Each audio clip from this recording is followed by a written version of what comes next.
দর্শক, আসসালামু আলাইকুম।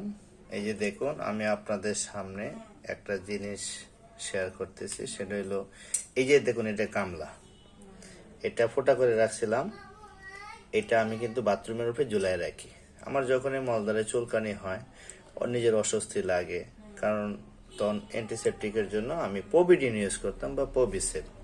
কিন্তু এই ওষুধটা এখন দাম 150 টাকা দাম। এটা একবার ইউজ করার পরে হয়তো আমি 15-20 দিন বা 1 মাস পরে ইউজ করতাম। তাতে কি হইতো, মনে হয় আমার কাছে যে ওষুধের টেম্পার নষ্ট হয়ে গেল কিনা। তাই আমি চিন্তা করলাম যে লবণ দিয়ে দিই। এই যে লবণ, লবণ কিন্তু সোডিয়াম ক্লোরাইড। তো লবণের পাশাপাশি আমার ছাদে, যে বাসায় দোকান, সে বাসার ছাদের উপরে আমার ছিল, নিম পাতা ছিল। তারপরে আমি চিন্তা করলাম যে আমি অল্প নিম পাতা দিয়ে দিই।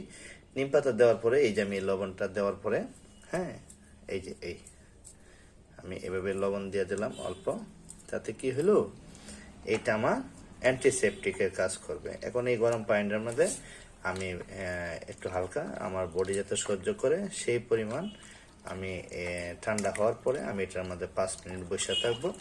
তাতে কি হবে, মলদ্বারে যত চুলকানি আছে, যেহেতু এটা অ্যান্টিসেপটিক, নিম পাতা আর সোডিয়াম ক্লোরাইড সবই ন্যাচারাল, আমি মোটা লবণ ইউজ করি।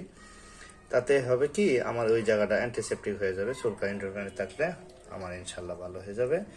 এভাবে আমি আমার মলদ্বারে যত্ন করি। আপনারাও করতে পারেন। আসলে জিনিস যদি আপনি তৈরি রাখেন, তাহলে কিন্তু আপনি সহজে সবকিছু করতে পারবেন।